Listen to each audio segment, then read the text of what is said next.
Hey guys, it's Brer. So basically the US election has been going on. It's it's strange. It's given me a lot of anxiety. Like, I'm not a very anxious person. I don't think so. But like, I was I was like really fearing that Trump would win, especially yesterday. Um, and I guess I don't know, I'm not a psychologist. It made me feel like very like I was looking into the future and I was like, I cannot think of anything I can do that would like make me happy. And I'm sure it's obviously just a phase, and now Biden's way ahead, and it looks like he's gonna win. So I'm feeling very happy now. But like yesterday, I was like, if Trump wins, I'm like, I'll I I I don't know what would make me happy. Um, and so basically, what I did was, after I finished work at 3:30, I bought a lot of I bought Ben and Jerry's ice cream, the vegan one, and some Cocoa Pops, and a big kombucha, and had one. Oh, and I bought a large Domino's pizza because I was just like, I am just gonna I'm gonna do anything to just make my serotonin go up like a little bit. Of course, not do freaking drugs or anything. And I was like, I cannot. If Trump wins, I cannot freaking touch alcohol because I don't drink. Very rarely do I drink. And I'm like, if I find out that alcohol is a good way of just suppressing bad feelings, and I'm gonna, I'm probably gonna, it's gonna not be good. So, but freaking, I was just watching the election last night, and it was looking pretty grim. It was like that scene in The Dark Knight where Bane had like freaking taken over all of Gotham, and everything was like everything was like falling down and being destroyed, and everyone was dying. And then freaking Wisconsin flipped. I was like, because the mail-in ballots came in, and it was like, oh my freaking, I screamed. I was like, oh, it was so relieving. And then, but like we still hadn't won it, and then I forced myself to just turn off everything, and I went to bed. And then I wake up the next morning, and I was like, I wake up at because I woke up at 12, and I was like freaking scared. I was like, oh my gosh, Trump could win. And I was like, oh, I'm not checking it. I'm not checking it. And then I don't know, I somehow, I don't know how I slept last night because I got insomnia, and this is a very, should have been very insomnia inducing, but I managed to sleep. Um, because, so I woke up at 12. I'm not sure if I woke up again at like 3. Yeah, I woke up at like 3 or 4, I think. But I just went back to sleep. And then 6, I woke up. I didn't even have the alarm. Wait, did I? Because I have an alarm at 5. Maybe I did wake up at, because I wake up at 5 and then put an hour timer or whatever. Woke up at 6, and I was like nervous, hyped up. So, oh crap, I hope Trump hasn't won, or like he hasn't secured a lot of states. And then I go on and see that Michigan flipped, and I was like, oh. And everyone was like, and then Nevada, so it's like, so it's still, I don't think it's been called yet. He just needs Nevada to win. He's ahead there, and he seems to be edging out Pennsylvania and Georgia. It's likely that he'll get them like 60% chance on Georgia. I don't know. It hasn't. There's still a chance that Nevada somehow flips. I don't know how, and then he Trump edges out the other states. But judging by how, like, the Republicans aren't waiting for that. They're not like, oh, that will happen. They're just like straight into suing mode. So I think even they know that that's not going to happen. So, um, yeah. So I felt very good after that. I went to work feeling amazing. Um, but it's basically, yeah, yesterday and today have been very unproductive days, which sucks. I mean, I worked 7.5 hours in the middle of the day. I did 30 minutes of study at the start of each day. because yesterday the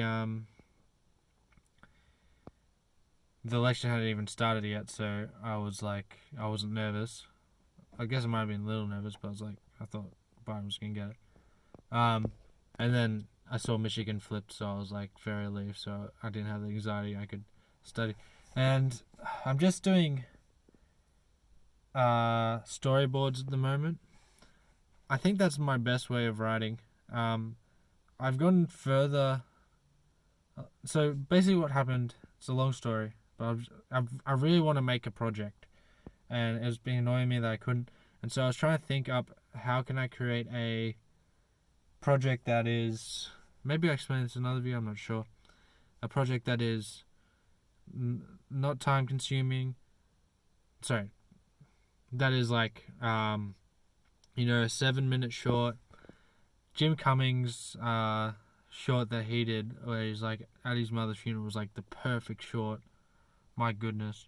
And so I was thinking like how can I make something like 5-7 minute long short, one location, don't need many shots, just one camera, and like all he had was like a camera and a dolly and decent lighting setup, and like what's the story I could do with just like one or two characters or something, and maybe extras, but like they don't need to act really, just sit there and look whatever way they need to look. And so I thought about that for a while. And I was like, I could not come up with like a story that compelled me that had those limitations. And so I was like, and I have these other stories which are like, which they inspire me and I want to work on them, but I'm just like, I'm never ever getting funding for any of these. And then I was like, it was just taking too long trying to wait around, trying to, make my brain come up with, a story that would work in those limitations. That I was just like, stuff it, I'm just gonna try and make the story that's in my head that I worked on a while ago, which I stopped because I was like, this is gonna be way too expensive, I'm not gonna be able to make it. And I'm just like, in the very low chance that somehow someone says, hey, here's $1 million, go make this,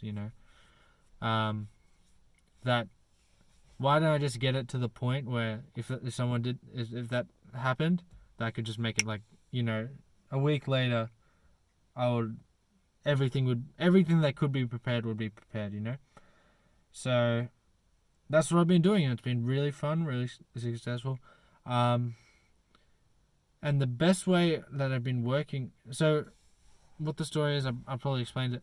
It's a music video about this guy who lives in a tribe, and the tribe is in a place where there's not much water, and he is, he's been trained by this shaman, and he's like an apprentice shaman, but his shaman leader has died because he went to try and dance for rain.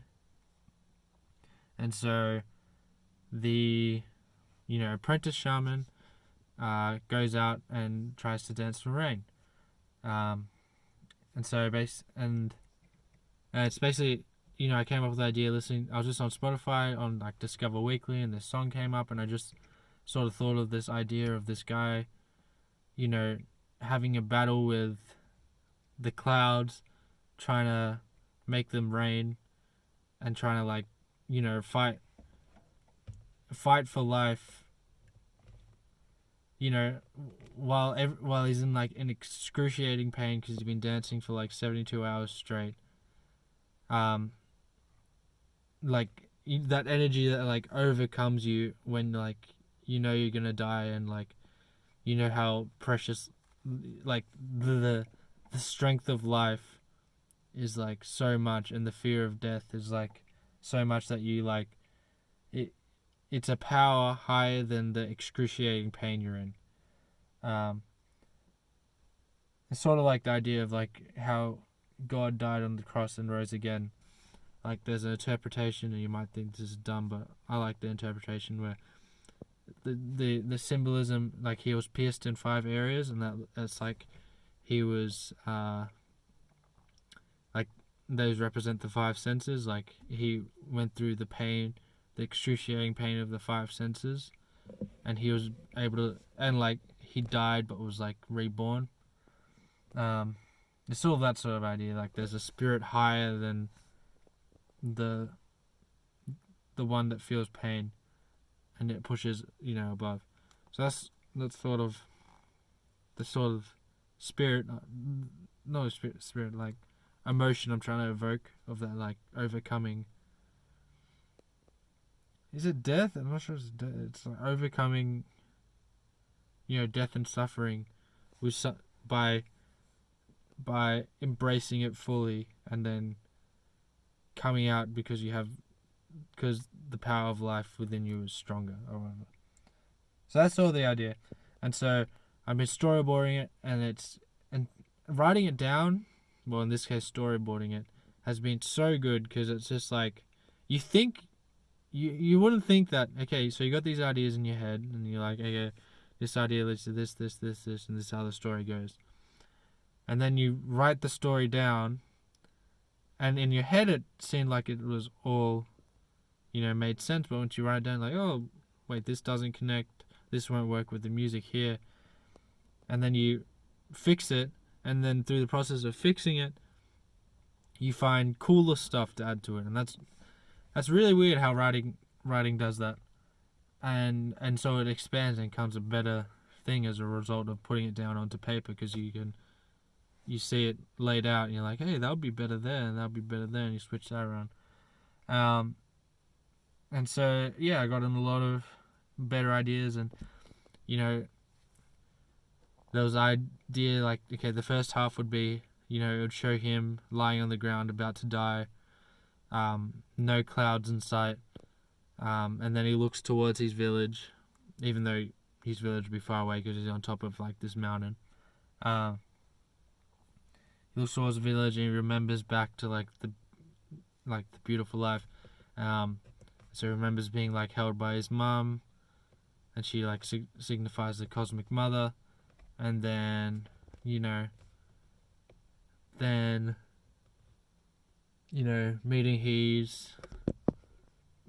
dancing with the kids in the tribe, and then meeting the tribe shaman. The shaman can represent like the father figure, cosmic father, archetypal father, whatever. And then he teaches him, and then seeing his father's death, and then that's like another element of like the, I don't know, sort of like the father world showing itself, or I don't know how to explain it. Then he climbs the mountain, because like the mountain, at the top of the mountain has like spiritual qualities. And on the journey there, he like encounters like a snake and a scorpion and a coyote, and each of them bite him, and he's got their three poisons within him. And so then once he gets to the top, he like collapses. Oh, he tries to dance. He dances for a bit, but it's not working because the poison is just coming in. And then it sort of goes the start and like loops back to where he was at the start of the film, where the poisons, they're taking over his body, and they're like coming to his heart, and it's sort of like he looks over to his village and he remembers, his mother, how much he loves her, and he's like imagining her, suffering because she's got no water and she's very thirsty, and the people people in the tribe all dying slowly, and it's like, and then that like the love for those people, it's like he sort of like engages all those three poisons into his heart, and then like transcends them and makes them a part of himself.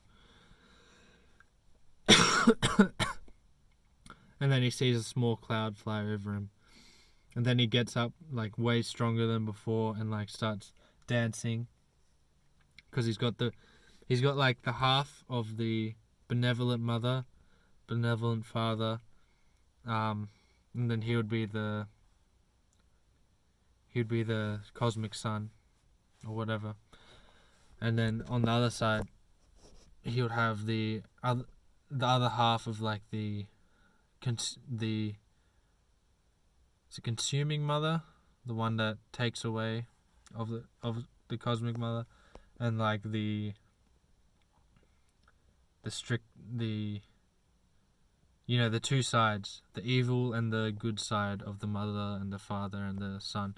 And so he sort of got those three elements, which are represented in the snake, scorpion, and coyote. And so he's got that balance of both the worlds, and then it transcends.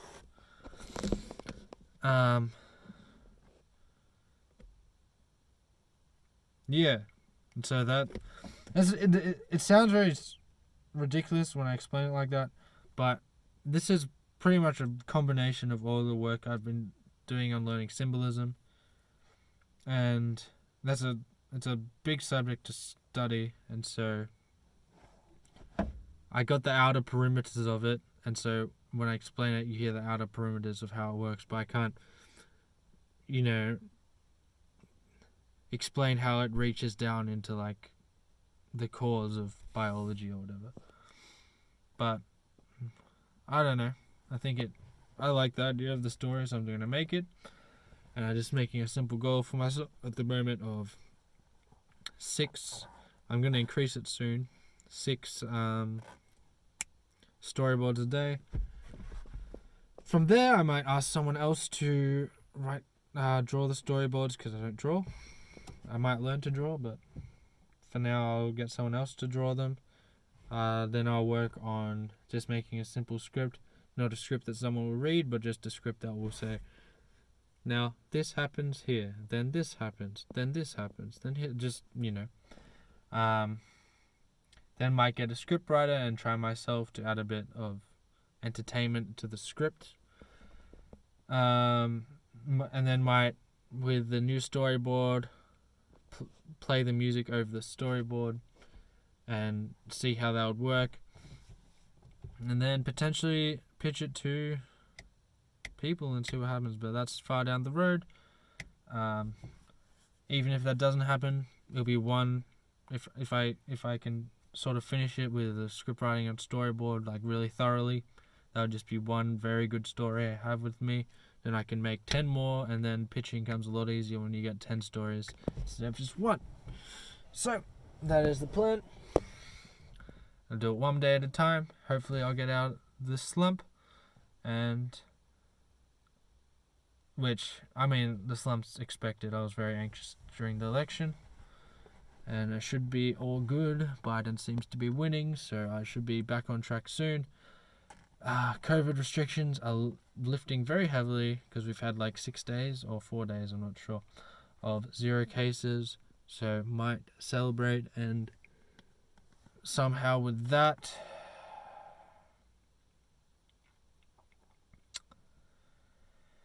And then, yeah, lots to do. And I'm going to sleep now, and hopefully I can do it all. Lots to do.